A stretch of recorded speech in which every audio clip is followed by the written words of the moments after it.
Muy buenas tardes, sean todas y todos bienvenidos a una emisión más de este programa, como, como algunas amigas y amigos nos denominan, El Faro.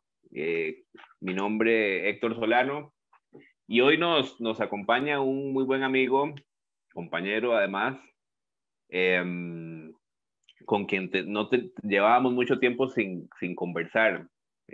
Hablamos de Jonathan Acuña. Jonathan es economista de la Universidad Nacional y también es asesor en la Asamblea Legislativa del diputado José María Villalta. Y hoy día lo hemos invitado a este espacio para conversar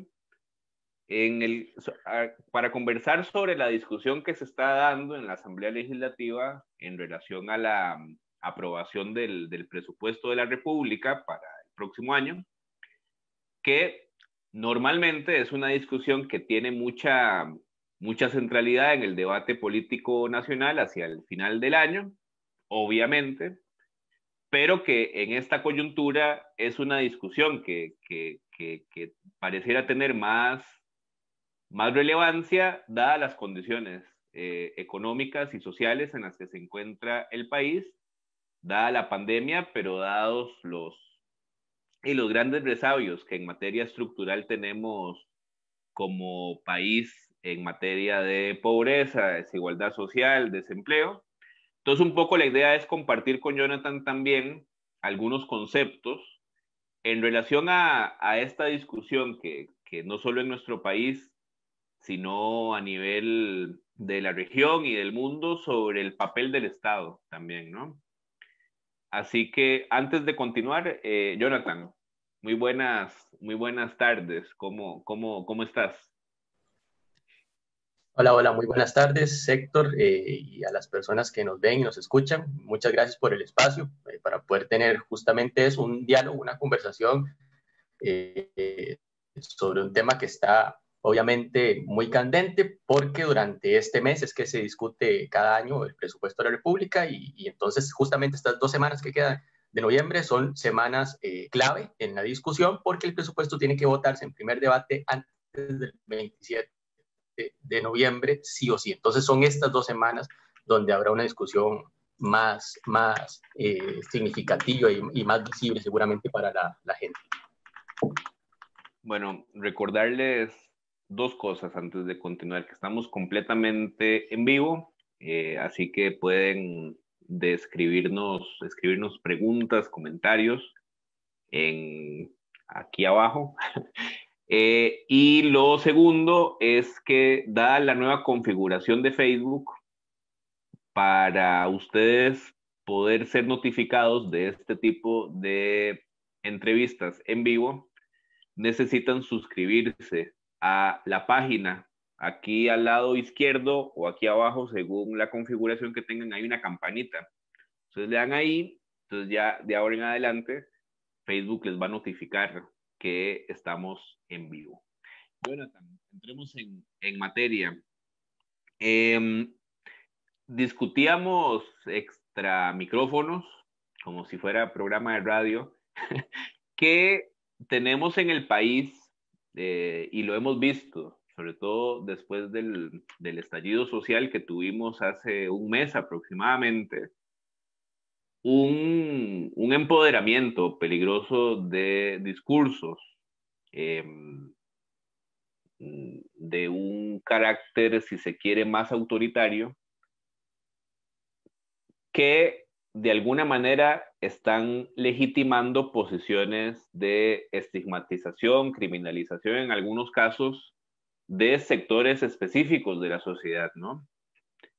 Y en ese contexto, la discusión sobre el empleo público y sobre los empleados públicos en particular es algo que nos preocupa porque son seres humanos, ¿no? Pero más allá de esa dimensión, pareciera que cuando se habla sobre temas como el presupuesto de la República, ya existe un posicionamiento a priori de rechazo, por un lado, a todo lo que tenga que ver con más bien fortalecer el rol del Estado en la provisión del bienestar para las familias costarricenses, pero por el otro lado, un fundamentalismo de la tijera, ¿verdad?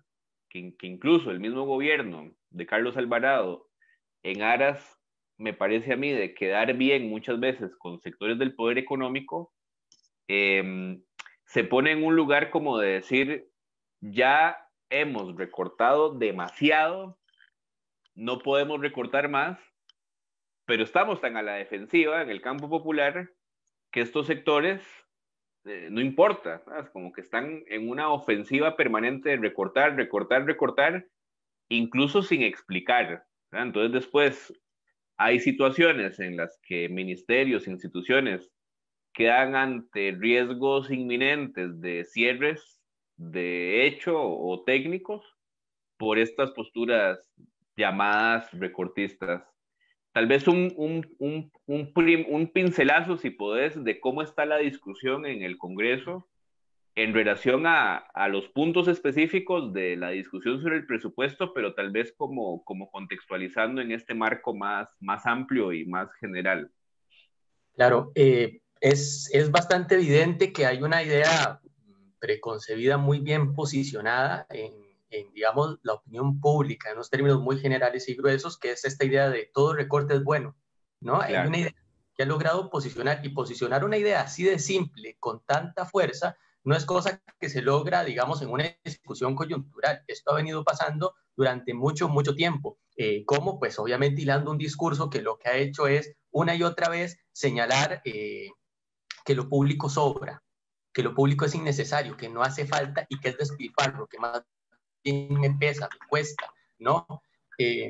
Obviamente la realidad es bastante más compleja que todo recorte es bueno, y obviamente cuando se lleva a la práctica ese discurso que intenta legitimar el recortismo, suelen pegar con la pared de la realidad. Claro que está tan posicionado que uno termina encontrando eso que usted señalaba, Héctor. Por ejemplo, en la discusión de este presupuesto, uno escucha los discursos de la Asamblea Legislativa de diputados y diputadas que dicen, es que no han recortado, hay que recortar, como no han recortado. A ver, este presupuesto para el año 2021 que está en discusión en este momento, entra en septiembre a la Asamblea Legislativa con un recorte hecho por el propio Poder Ejecutivo de más de 360.000 millones de colones en gasto operativo. Así de simple. Este presupuesto ya venía recortado en más de un punto porcentual del PIB, un punto porcentual de la cantidad de riqueza producida durante todo el año en el país. Este presupuesto ya venía Que recortado. ya de por sí, exacto. Entonces, uno queda un poco impresionado cuando mira la falta y lo poco necesario que es que exista alguna racionalidad en la disposición de las discusiones públicas, ¿no? Porque esto es estrictamente mediático, es un asunto de cómo se posiciona el discurso, no de los hechos, porque si usted llega y dice en una discusión, es que no han recortado suficiente, es que no han recortado, hay que recortar este presupuesto.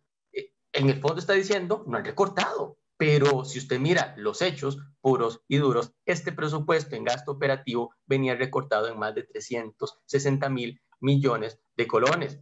El presupuesto crece, sí crece, pero no por el gasto operativo, crece porque hay que pagar la deuda, crece porque el crecimiento de ese título que se llama el servicio de la deuda, que es, digamos, el abono, por así decirlo, la amortización más los intereses, el abono al endeudamiento que tiene el gobierno central, está creciendo en 876.000 millones de colones entre este año y el próximo. Y entonces el global del presupuesto crece, pero si yo no cuento esa parte del pago del servicio de la deuda, me quedo solo con el gasto operativo, el gobierno ya recortó 360.000 millones de colones.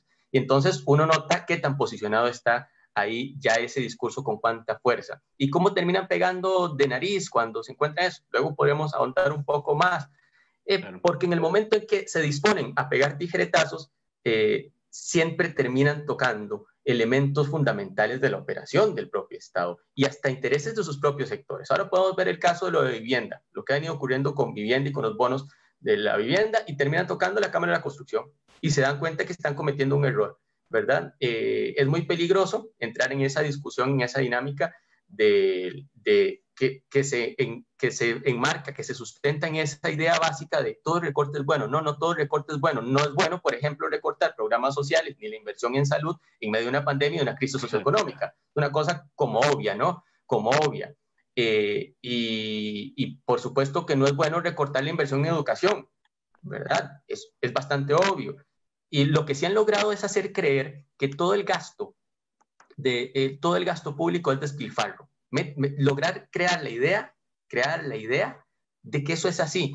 Y luego uno se va a mirar un poquito los números y se da cuenta que de repente el gasto público está financiando 67.769 puestos de docentes, porque tenemos un sistema de educación universal en primaria y secundaria.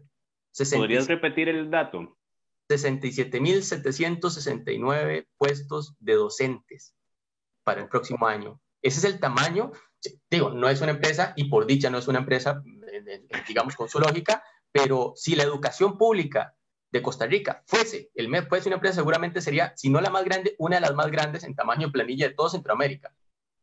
Y eso se financia con el presupuesto de la República. Y claro que eso tiene incidencia en el día a día de uno, por más que los medios intenten o no separarlo de esa realidad. Allí están las calles construidas, allí hay educación, allí hay un sistema de salud.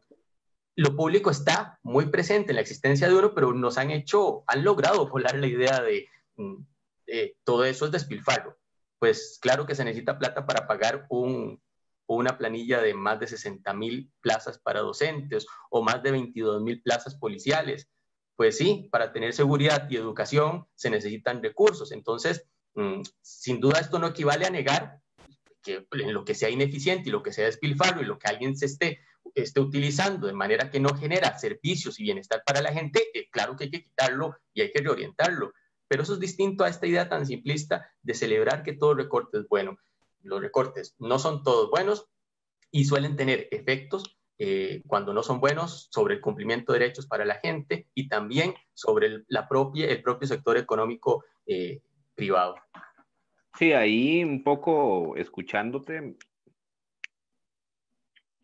es muy curioso que tengamos una situación como la que tenemos en este momento en el país, porque por un lado, Costa Rica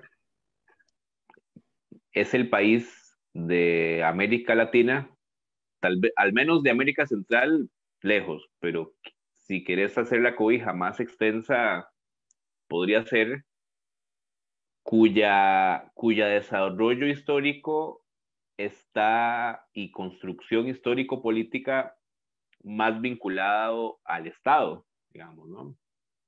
También por un tema poblacional, etcétera, ¿no? Entonces, casi nadie en este país puede entenderse, incluso en términos persona, sin la presencia del Estado, la educación, la salud, las oportunidades, etcétera. La misma regulación del conflicto social, ¿no?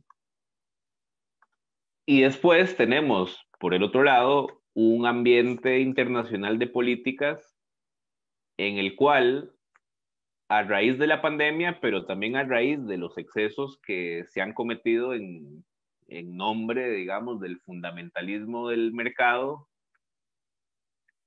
actores como el Fondo Monetario Internacional y otros de la misma naturaleza están prescribiéndole a las economías una mayor inversión estatal, sobre todo para reconstruir la economía después de la pandemia, ¿verdad? En términos casi que de reconstrucción. Entonces a mí, y esto me gustaría preguntarte tu opinión, sobre todo porque estas cosas uno las señala en términos como muy teóricos, como de analista, entre comillas.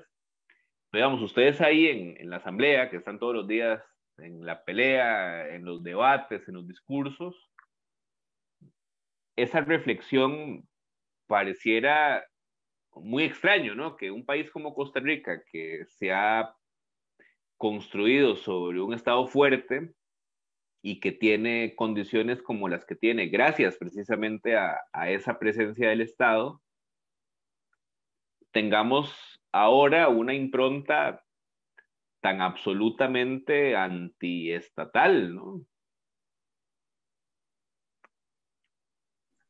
Sí, sí, sí, eso es toda una paradoja, ¿no? Es toda una paradoja y se nota además lo contradictorio, porque de repente uno se encuentra con figuras políticas que sostienen un discurso que de repente sí valida la necesidad del Estado. Por un lado, ¿verdad? Dicen, pues sí, es necesario que exista atención social, es necesario. Y por el otro dicen, pero recorten.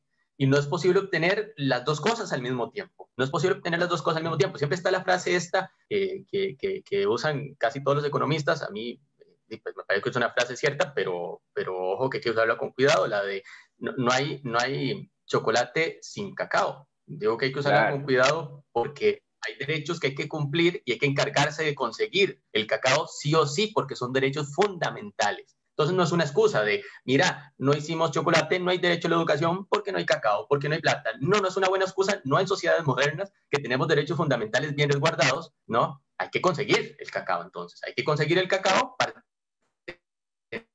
tener esos derechos.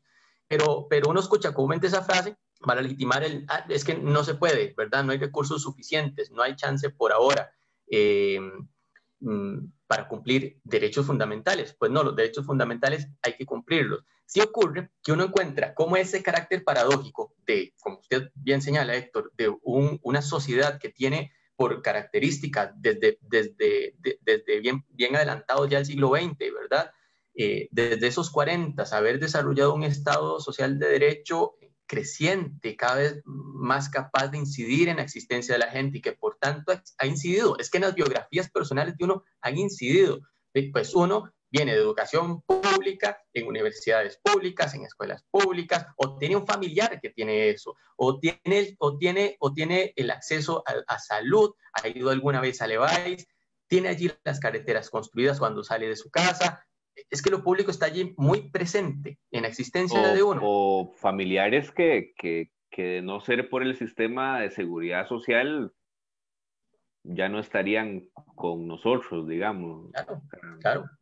Eso, las becas de la MUNI o las becas que da el MEP, todo esto está muy presente en la existencia de todo mundo acá.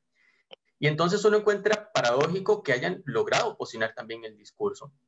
Que hay por el otro lado que se suelen chocar, esa contradicción se hace tan visible, tan visible, cuando se chocan ya con algo que sí les interesa más o menos de manera directa, o que sí es muy evidente el golpe, porque entonces uno dice, todo recorte es bueno, entonces el gobierno les mandó recortado en 40 y resto de 1.000 millones de colones los recursos para bonos de vivienda, pero todo recorte era bueno.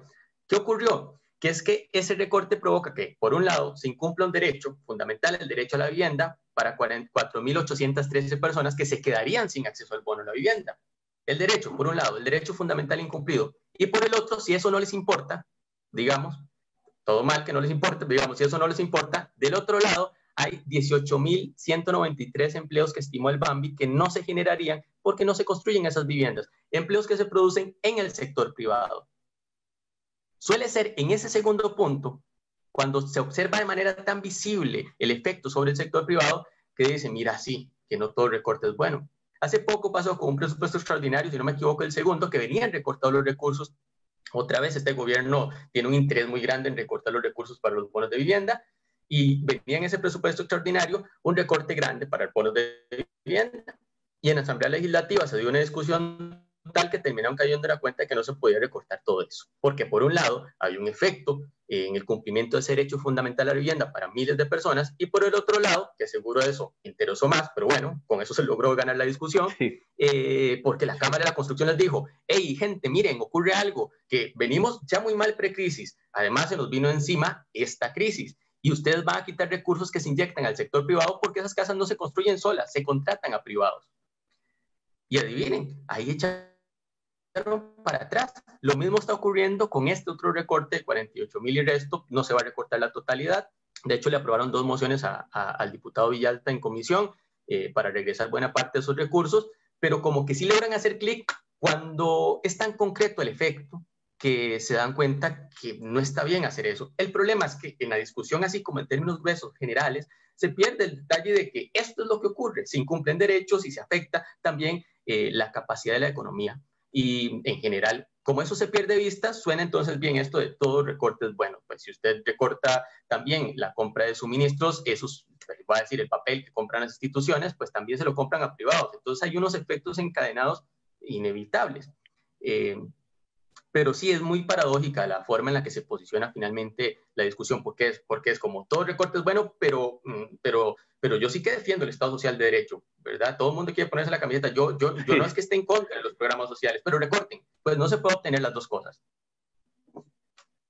Además, ahí un poco, si uno quisiera traerlo a un plano, a mí particularmente no me gusta explicar conceptos económicos de macroeconomía con microeconomía, porque puede tender a la simplificación, pero a veces eso es como que yo tenga un poco de plata guardada debajo del colchón y que yo te diga, mira qué campeón que soy, tengo ese montón de plata guardada debajo del colchón, pero tengo a mi familia muriéndose de hambre porque no uso parte de esa plata para comprar la comida.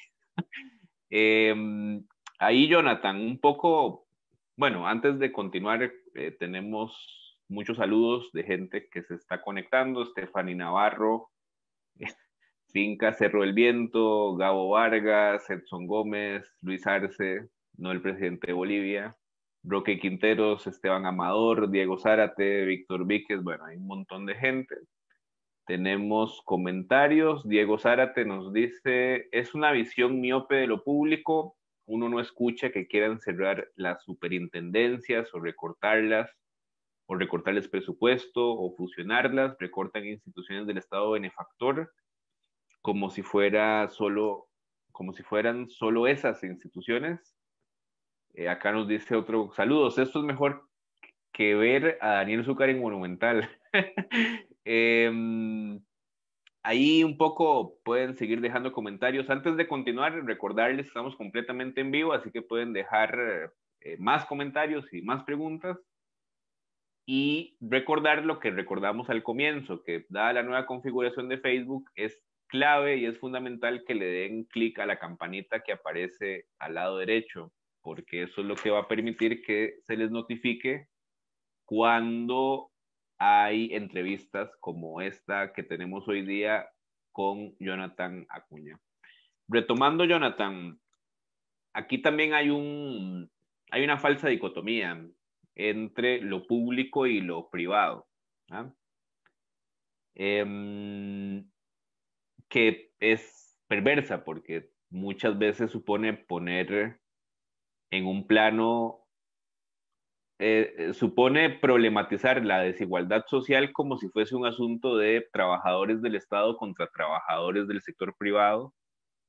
Y a esa falsa dicotomía subyace una generalización, que como toda generalización es desafortunada, y es la generalización del sector privado, como si el sector privado fuera monolítico, como si fuera homogéneo, etcétera. Entonces la gente dice los empresarios, ¿no? La empresa privada. Incluso sectores en nuestro campo a veces incurrimos también en ese error y decir los empresarios, ¿no? Porque ciertamente hay empresarios y hay empresarios, ¿verdad? Y yo siento que muchas veces algunos empresarios, sobre todo empresarios nacionales dedicados más al mercado interno, reproducen estos discursos a los que vos aludís de todo recorte es bueno, el Estado es malo, etcétera, etcétera, etcétera, pero uno se sienta a conversar con ellos y, digamos, sacando todas las anteojeras ideológicas que pueda haber. Por ejemplo, muchos empresarios costarricenses contratan fundamentalmente con el Estado. Es decir, tampoco tenemos un mercado tan grande. Entonces, ya sea una municipalidad, ya sea una institución, ya sea un ministerio, vos empresario, sos proveedor muchas veces de ese Estado al que después venís a criticar. Claro, podemos hacer después una discusión acerca de si la tramitología en Costa Rica es excesiva, de si el clima para hacer empresas muchas veces el clima para hacer empresas es hostil para los pequeños empresarios también. Entonces yo quería traer esta discusión porque muchas veces, es decir, lo público no es un fin en sí mismo, ¿no? Y muchas veces yo siento que los mismos empresarios nacionales se pegan un tiro en el pie cuando reproducen esas visiones antiestatales. Y no estamos hablando de un tema de moralidad o de ideología, sino que estamos hablando inclusive de su misma perspectiva de acumulación como empresarios, ¿no? Y de generar riqueza y empleos, ¿no? Entonces, vos decías, sin cacao no hay chocolate. Bueno, ¿cómo, ¿cómo generar riqueza en una coyuntura como esta si no es a través de los recortes?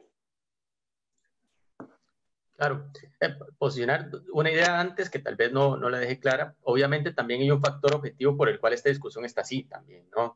Obviamente si estamos pasando por una situación fiscal complicadísima, ¿verdad? Innegable. Claro. Obviamente ese es el otro factor. Ahora, se enmarca justamente con esta clase de enfoque porque ha venido siendo posicionado por mucho tiempo, que todo se resuelve con recortes. Ciertamente, Héctor, esto lo han venido diciendo un montón de gente que tiene posturas políticas muy distintas. Usted señala ahora el FMI.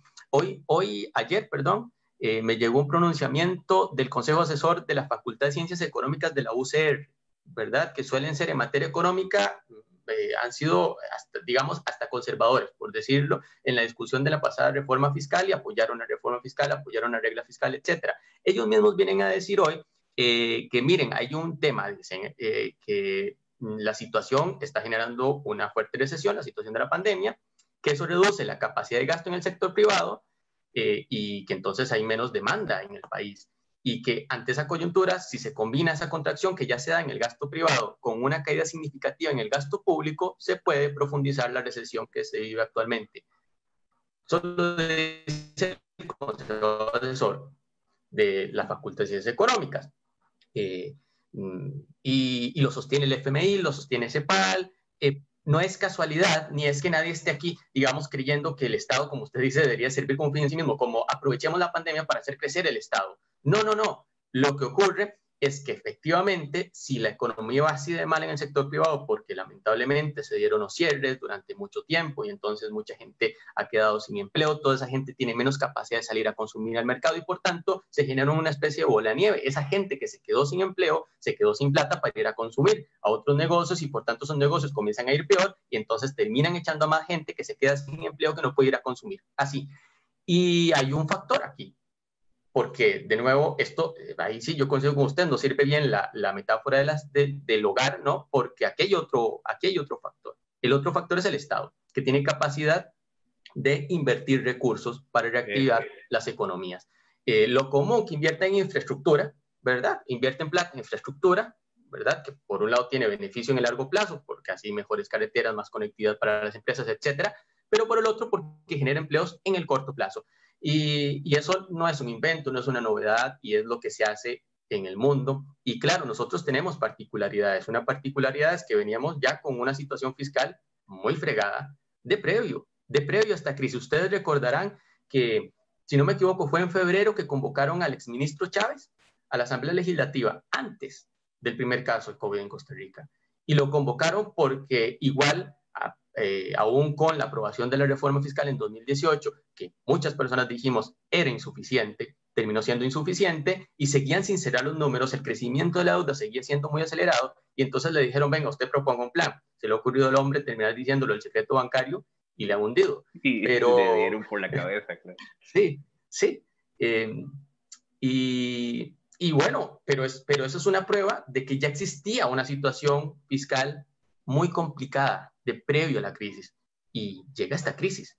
Y esta crisis provoca en las finanzas públicas que, por ejemplo, para este año, según la estimación de la Contraloría, los recursos que esperábamos recaudar a inicios de año se hayan reducido ahora en 1,2 millones de colones. Lo que se esperaba obtener por impuestos, por tributos, entre lo que esperábamos obtener, estimamos obtener a principio de año y lo que ahora estimamos obtener, hay una diferencia de 1,2 millones de colones. Entonces, si usted ya tenía una situación fiscal muy complicada, y agrega eso, que una crisis económica termina provocando que se reduzcan todavía más las posibilidades de ingresos en gobierno central, lo que tiene es una crisis muy grave.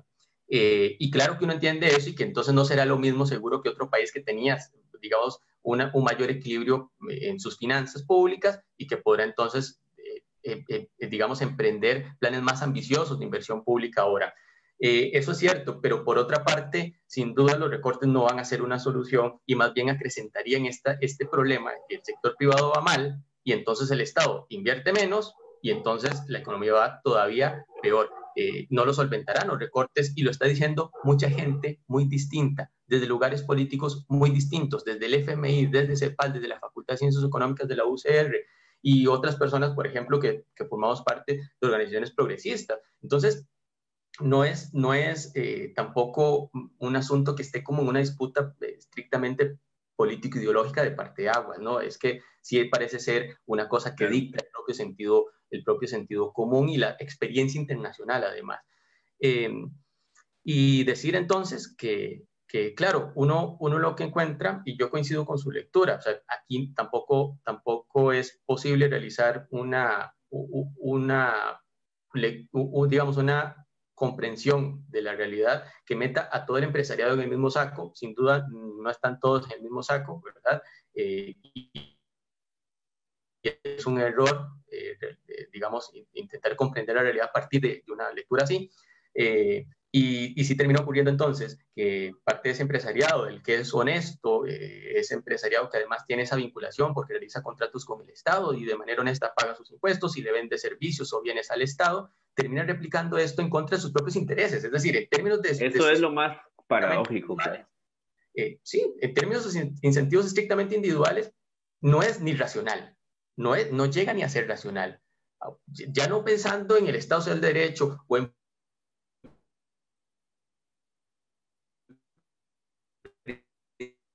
principios, digamos, republicanos, de su decisión, de sus intereses individuales, no es racional, no es racional. Y claro, yo pongo como ejemplo eso, cómo la Cámara de la Construcción llegó a tocarles el hombro a los diputados y les dijo, miren, si ustedes recortan eso, que me terminaron de hundir, porque ya vengo mal.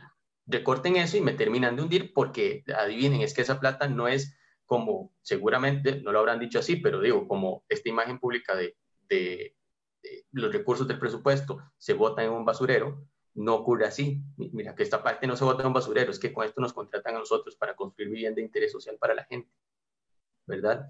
Entonces, se termina siendo visible esa falta de racionalidad ahí. Y sí es muy peligroso porque uno lo que observa es que además la discusión se da de una manera tal, con tanta ligereza, donde se proponen recortes a la brava, ¿verdad? Mociones hechas de escritorio, donde no se conversó con las propias instituciones, entonces termina provocando problemas gravísimos. Yo le voy a contar una anécdota. En el 2014, en la discusión para el presupuesto 2015, estábamos ahí otra vez, toda la misma cosa en la comisión, y había ánimo recortista, porque siempre hay ánimo recortista, y había una carrera por ver quién recortaba más. ¿Quién recortaba más? Claro. Claro. Y se chorreaban mociones, una tras otra, la discusión no se daba de fondo, se votaba una tras otra, entraba una moción, las mociones del presupuesto son un poco complejas, son de contabilidad, y entraba la moción y 5 minutos después estaba siendo votada sin que lo hubiesen revisado porque ya tenía un acuerdo. Y entonces era recorte tras recorte. Las mociones del presupuesto tienen además una particularidad, son acumulativas. Entonces usted tiene la partida tal, la partida 1 del programa tal en tal ministerio, que tiene 100 colones, y usted le aprueba un recorte de 10 colones, ya le quedó 90, y luego aprueba otra moción que le recorta 80 colones, ¿verdad? Ya le quedaron solo 10, y luego le aprueba otra moción que decía que le quitaran 20 a esa, no es que le quitó 20 al inicial, se suman los recortes. Bueno, dejaron partidas en negativo. Fue tanto el afán por aprobar recortes tras recortes, que terminaron dejando partidas en negativo. Y cuando se dieron cuenta de eso, pues terminó la presidencia de esa comisión diciendo una cosa, resolviendo una cosa que no iba, ciertamente, desde ninguna lógica, que es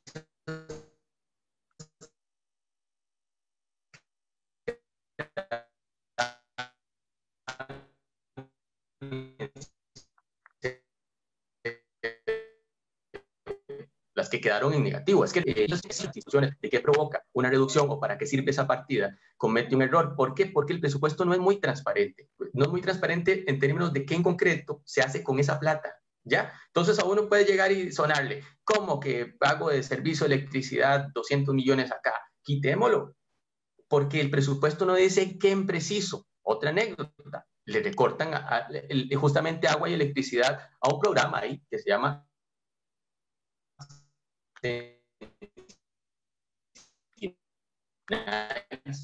y entonces parte de la gente que atiende a los niños, claro, pero los iban a dejar oscuras y sin agua. Y claro, el presupuesto no dice, esta partida de agua y esta partida de electricidad es para la electricidad y el agua de los centros de cuidado de niños y niñas. No dice la partida, dice servicio de electricidad, dice servicio de agua. Y entonces venga tijera provocando que tuviesen que ir los niños y niñas ahí estaban los cuidadores, pero sin los servicios básicos. Eso también lo recuerdo que ha ocurrido. Ese es el problema de esos tijeretazos, lo que yo denomino tijeretazos, porque no todo, ojo, no todo recorte es un tijeretazo. De repente, si usted logra conversar con una institución, le dice, mire, necesitamos acá más eficiencia, aquí estos recursos no se han ejecutado durante muchos años, quitémoslo, y lo conversa con la institución, de tal manera que no esté afectando ningún servicio fundamental, ¿verdad? Eso no es igual a un tijeretazo, pero si yo me siento acá en mi compu y llego y digo, hey, quitémosle 20% toda esa cosa que dice papelería, quitémosle 20% toda esa cosa que dice papelería, pues en el Ministerio de Cultura, en el sistema de bibliotecas, esos son los libros que se compran, dice papelería la partida, ¿verdad? Entonces, desde aquí, haciendo el ejercicio desde mi escritorio, sin conocer la realidad de las instituciones, es lo que yo denomino pegar tijeretazos. Y la discusión está a tal nivel que todo el mundo está compitiendo por ver quién recorta más. Eso sí, Héctor, cuando llega el momento de recortar y ponen a los asesores y asesoras porque les dan un monto, es muy difícil completar esos montos. Una anécdota y lo que está ocurriendo. Claro. Creo que también para 2014 o 2015, ahora puede que lo olviden, la Unidad Social Cristiana salió y dijo, vamos a recortar 300 mil millones de colones del presupuesto. Una conferencia de prensa, toda la cosa, ok, 300 mil. Entonces, aparte tiran esos números como un afán espectacularizante y después... ¿no? Hola. Bueno, ahí se nos dio... Y después se desinflan. Hola. Listo. Creo que ahí se te fue un poquitillo, pero sigue. Y luego, lo que muestra esto es que es muy difícil pegar esos tijeretazos además. Porque no es posible pegar tijeretazos así de gruesos sin tocar cosas fundamentales. Entonces llegaron, conferencia de prensa, 300 mil millones de colones, vamos a recortar. Y cada vez que yo me topaba eso, un compa tuanis y muy agradable le decía, ya tenés los 300 mil de recorte, ya tenés los 300 mil de recorte. ¿Qué ocurrió? No presentaron 300 mil de recorte, 77 mil millones de colones, menos de la tercera parte. Porque si usted intentaba recortar 300 mil millones de colones, pues tenía que tocar cosas fundamentales. Y ya ahí sí que no les gustaba, ¿verdad? Porque obviamente que va a salir usted a explicarle a la gente que va a recortar la plata del régimen no contributivo de pensiones de la caja. Bueno, pero además incluso conociendo un poco también la dinámica de la misma Asamblea Legislativa, muchas veces estas posiciones espectacularizantes de decir, vamos a recortar 350 mil, no sé qué. Después, en la chiquita, muchos diputados, voy a usar un término, pero bueno, es el que se me viene a la cabeza, muchos diputados tienen sus clientelas locales. Entonces, claro, después tenés que llegar a tu cantón, a tu provincia, a decir, claro, no, bueno, eso que yo prometí, sorry, porque estamos en una cruzada nacional contra el mal llamado gasto público, que sí, claro, un poco... Dale. La dinámica práctica básicamente es esa, Héctor, porque imagine que usted sea un diputado de estos que llegó y me dice a mí, mira, asesor Jonathan, vaya usted, porque ya prometí en medios que voy a recortar 300 mil millones de pesos, vaya, consígalos. Entonces yo me devuelvo y le digo, bueno, Héctor, tendríamos que tocar a las asociaciones de desarrollo, está bien. Y que me dirá Héctor si es un comunalista que justamente tiene su base electoral allí, ¿qué me dirá? ¿Que no? No, sí, eso no. Todo en año preelectoral. Claro. Y vea lo que ocurrió. Esa fue la anécdota de esos unos años, pero estas cosas se repiten, pasan una y otra vez. 12 de octubre del 2020, PLN exige recorte de 358 mil millones en presupuesto 2021. Eso es un punto porcentual del PIB. Aparte del que ya venía recortado, exigen otro punto porcentual del PIB de recortes. Ok, eso... Perdona, cuando vos decís 1% del PIB, para que la gente tenga idea de cuánta plata estamos hablando. 358 mil millones de colones, más o menos, en este caso. Eso, ojo, 12 de octubre les dije, ¿verdad? 19 de octubre del 2020, ahora en la República, PLN propone recorte de 200 mil millones de colones. Pasamos de 358 mil el 12 de octubre, PLN exige recorte de 358 mil, esto en serio hoy. 12 de octubre, PLN propone recorte de 200 mil millones de colones. Ahí hay una diferencia de 158 mil millones de colones, que poquilla cosa no es. La razón que, de nuevo, decir que todo se resuelva a tijeretazos o que usted puede llegar y proponer de entrada una meta de vamos a recortar tanto, ahora ven a ver dónde, implica siempre tocar cosas que son sensibles, sea sensible, como usted decía ahora, político-electoralmente, o sea sensible porque les toca efectivamente derechos fundamentales y no quieren hacerlo. Ojalá que sea más lo segundo que lo primero, ¿verdad? Pero por Pero en cualquiera de las dos última razones, instancia, sí, sí. por cualquiera de las dos razones suelen desinflarse. ¿Qué ocurre luego? Ahí, ahí Jonathan, un poco para ir aproximándonos al final, porque ya son las 2:46. Que siempre nos sucede lo mismo. Nos sucede con vos y con Sofía, que la tuvimos acá y ya llevábamos como 1 hora y media de entrevista. Pero bueno, es que estos temas son apasionantes, y a mí me parece que desgraciadamente en los medios de comunicación a nivel nacional, estas discusiones no se dan en estos términos, que creo que es parte del problema, que ahí quiero llevar la pregunta, que es que uno nota, eh, y creo que también los actores políticos que están inmersos en el cotidiano en el caso tuyo, la Asamblea Legislativa, pero uno puede hablar con ministros, ¿verdad? Como decías vos, en Costa Rica hay un problema económico grave, eh, y no es que tengamos ese problema a raíz de la pandemia. O sea, la pandemia vino, digamos, a añadirle presión a una situación complicada que, como bien decís vos. Ahora, a mi parecer, y esto es una opinión meramente personal, en el debate político hegemónico se comete muchas veces el equívoco de caracterizar el problema como una crisis meramente fiscal. Y entonces la crisis, es decir, a una determinada manera vos de problematizar el problema, un determinado abanico de soluciones de política pública son disponibles o son consideradas como viables, ¿no? Y yo siento que muchas veces esa lectura fiscalista del problema tiende a soslayar el que, al menos para mí, sería el principal problema, que es el incremento de la desigualdad social. Es decir, yo tengo la impresión, no soy economista, no soy técnico, no soy nada, pero sí, la crisis fiscal es una expresión de un problema más grande todavía, ¿no? Pero me parece que esa manera de plantear el problema hace que no nos detengamos a ver otras posibles soluciones, porque no es que no se tenga que recortar, como vos decías, el recorte per se no es ni bueno ni es malo, hay que analizarlo en su especificidad, ¿no? Y en términos de oportunidad. Tampoco somos enemigos de la eficiencia estatal, sobre todo porque quienes han hecho que el Estado sea ineficiente son los sectores que defienden esa eficiencia, ¿verdad? Pero más allá de eso, eh, vos decías, sin cacao no hay chocolate.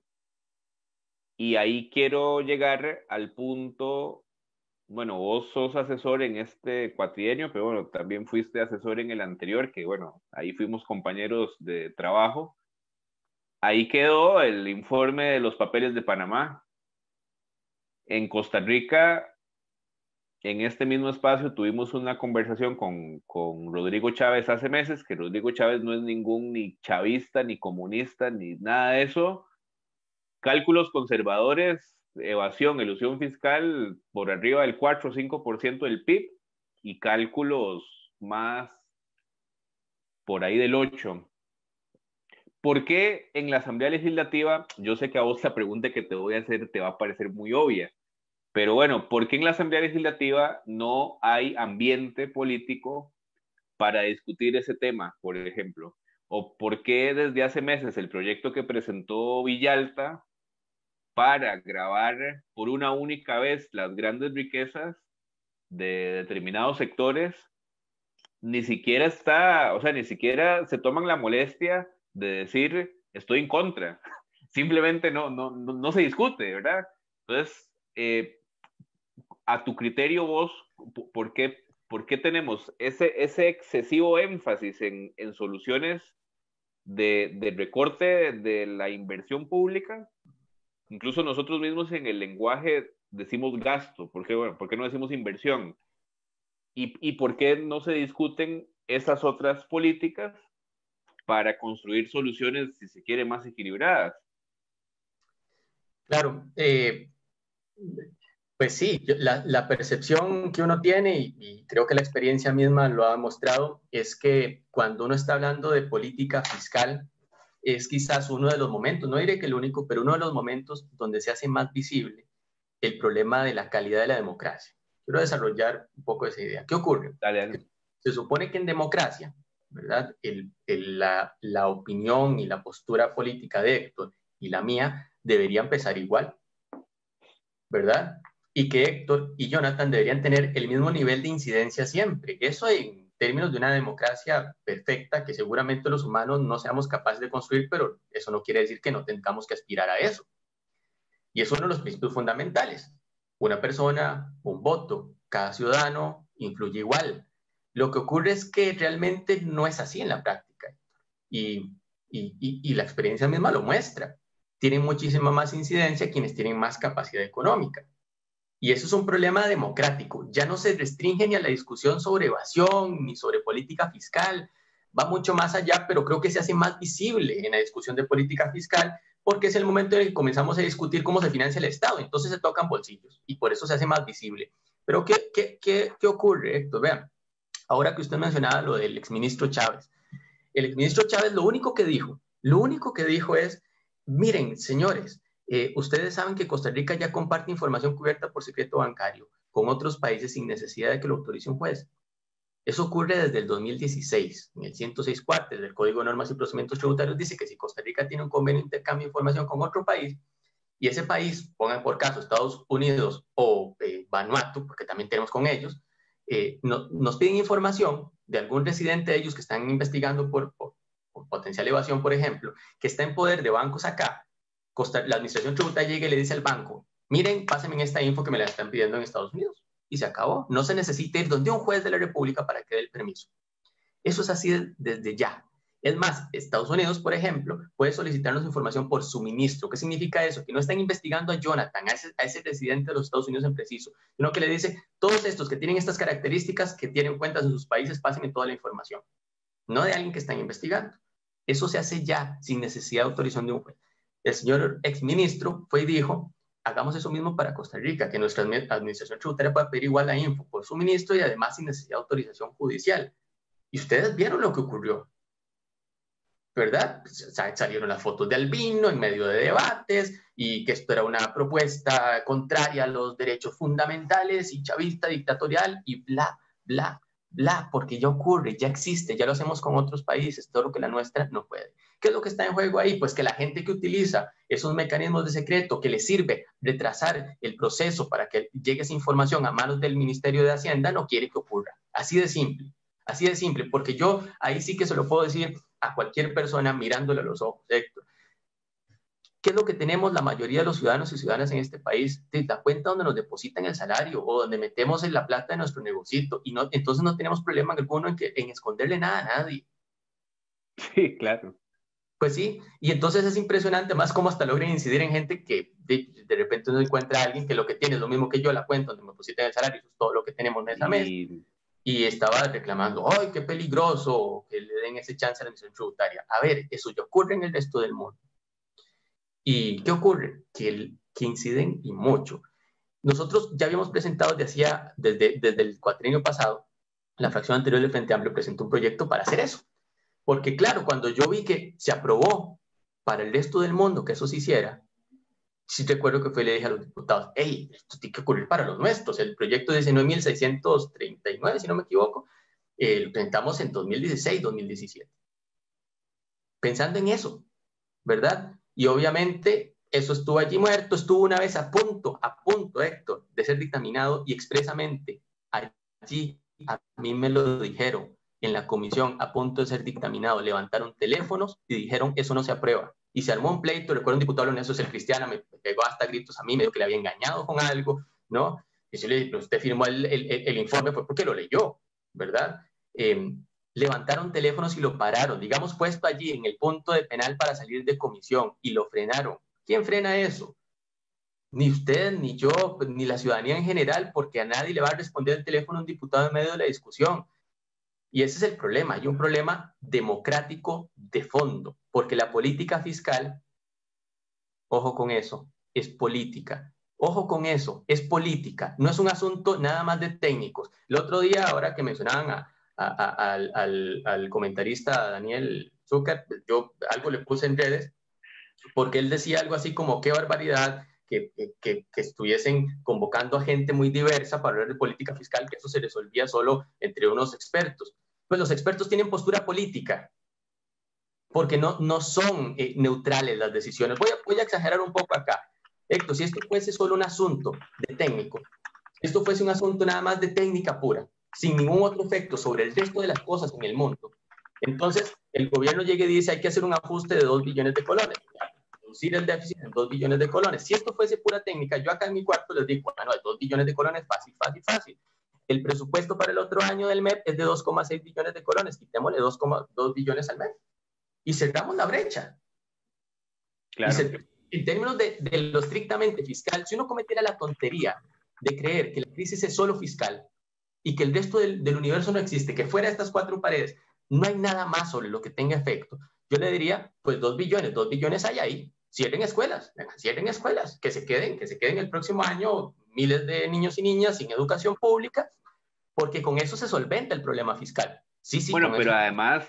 además ahí en ese tema, que lo conversamos aquí con Sofía Guillén la vez pasada, que le hicimos una entrevista muy similar a esta, no se trata de ser irresponsables, porque conocemos o sabemos bien cuáles son las implicaciones de la inflación.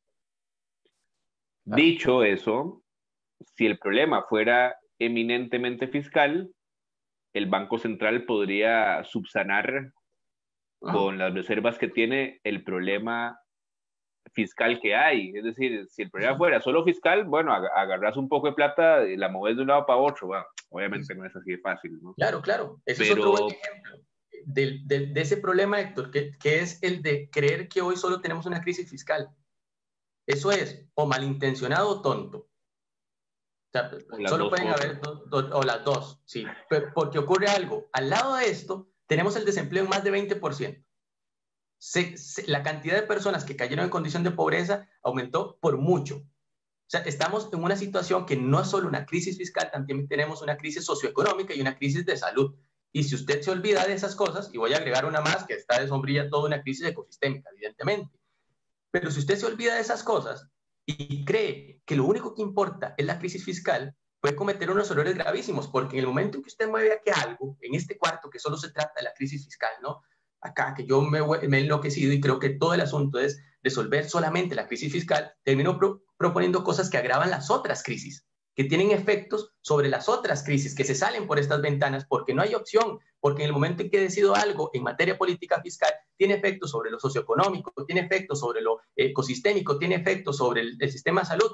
¿Por qué? Porque, claro, yo puedo cometer el error gravísimo de decir, tenemos una crisis y hay que resolver unos 2 billones de colones. Mira, eso se resuelve eliminando la totalidad del presupuesto del Ministerio de Trabajo y Seguridad Social, que contiene a FODESAP y por tanto los programas sociales, más todo el Poder Judicial, ¿verdad?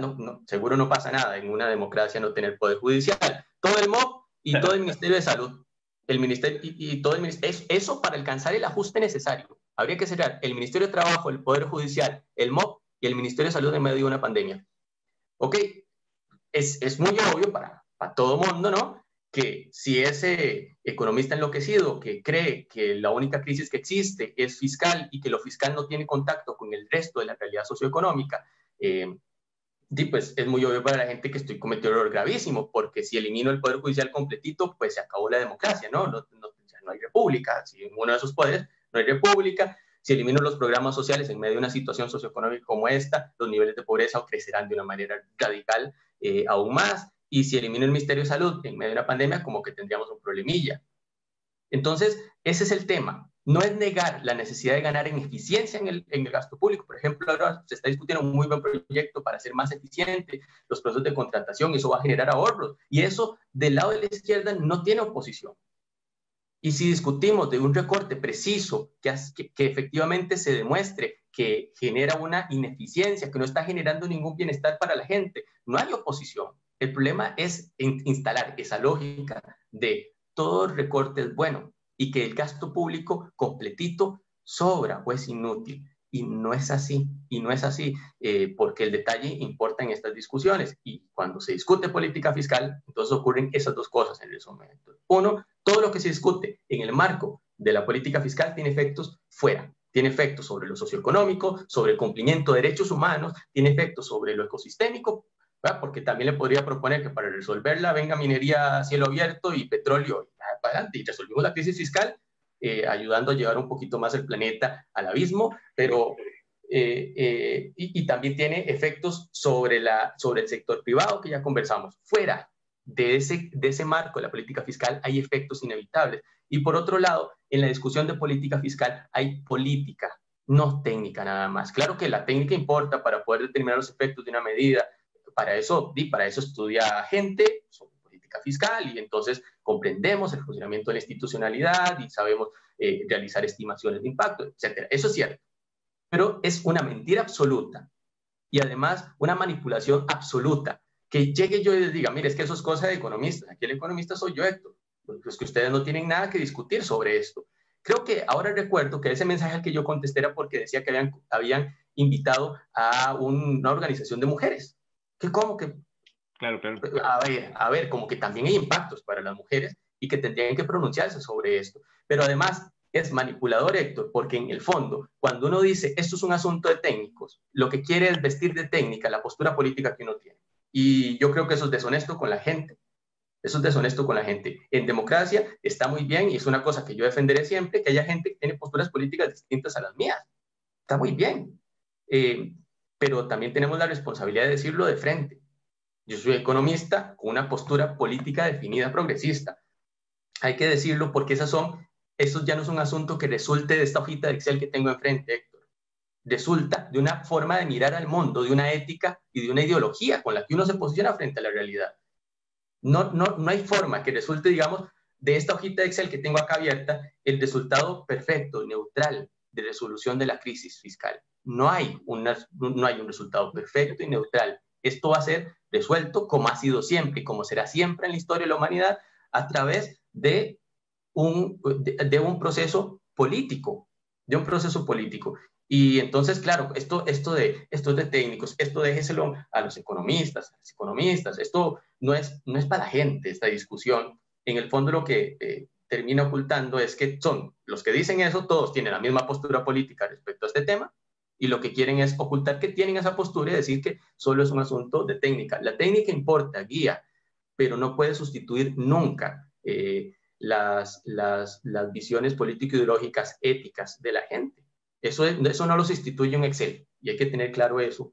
Y por eso También yo creo que es una responsabilidad de todo mundo hacer visible eso, que esta es una discusión eminentemente política, que la técnica ayuda obviamente porque hay propuestas que pueden tener buena intención, pero generar otros efectos desastrosos, ¿verdad? Y para eso hay gente que sabe el tema, pero eso no significa que puedan resolver y que con 3 cositas en un Excel usted tiene una respuesta perfecta, neutral y aceptable para todo el mundo. No, aquí hay intereses en conflicto, porque se está hablando de cómo solventamos el financiamiento de lo público. ¿Quién pone la plata? ¿Quién pone la plata? Esa es la pregunta en el fondo cuando discutimos de política fiscal. ¿Quién pone la plata? ¿Cómo se distribuye la plata? Y pues no, pues hay intereses encontrados. Pues quienes no quieren poner, aunque tengan recursos, obviamente van a poner resistencia. Pues sí, así es. Y esa no es una postura técnica, ¿verdad? Y entonces sí, hay mucho de eso en el marco de la discusión, ¿no? Ahí, bueno, ya nos vamos aproximando al final. Se ha conectado mucha gente, Jonathan. De hecho, vamos a mandar saludos. Rodrigo Ramírez, Verónica Chinchilla, nuestra compañera del equipo del Faro, Gerald Ramírez, Alejandro Dumas, en fin, unos comentarios. Roque Quinteros, excelente análisis de la importancia de la inversión pública. Felicitaciones. Don Federico Picado, le mandamos un gran abrazo a nuestro querido amigo. Excelente programa, felicitaciones. Ahí nos dejan un mensaje. Hola, buen programa y gran suéter. No sé si es el de Jonathan o si es el mío. Si es el mío, tengo que decir que no sé si se ve en cámara, pero bueno, aquí está el escudo líder del campeonato. Sí, hay que llegar al final Jonathan, siempre, Héctor. Hay que llegar siempre al final, eso es lo que pasa. Jonathan es un aficionado al Herediano, pero bueno, es amigo del Faro. Jonathan, vamos aproximándonos al final, no sin antes darte las gracias, porque la verdad que, como siempre, es toda una clase para mí y sé que para todas las personas que nos están viendo y escuchando en Costa Rica, yo siento que necesariamente necesitamos más espacios para hablar de estos temas en estos términos.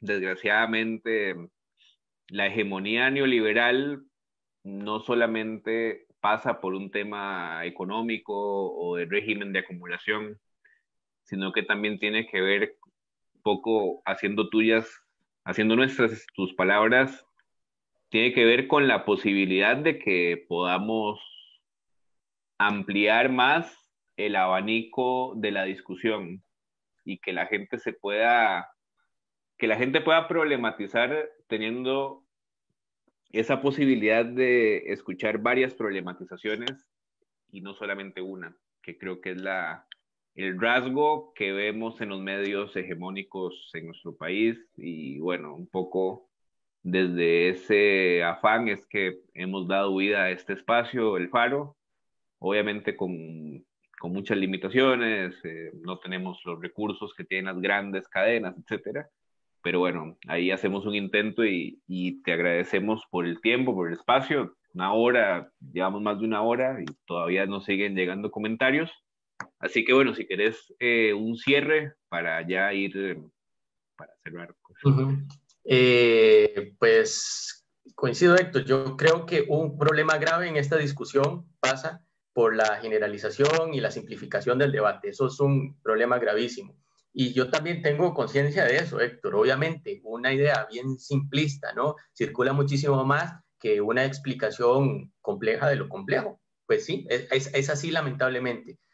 Pues no es mi campo, pues lo tendrá obviamente mucho más claro usted que yo cómo combatir eso. Yo siempre lo he considerado es un reto. ¿Cómo combatir eso? Porque obviamente la idea de todo recorte es bueno, es tan simple, es tan emocional, que logra difundirse con tanta facilidad frente a, mire, mejor revisamos de uno en uno las partidas, porque en la de menos hasta hay una en la que usted está directamente beneficiado, ¿verdad?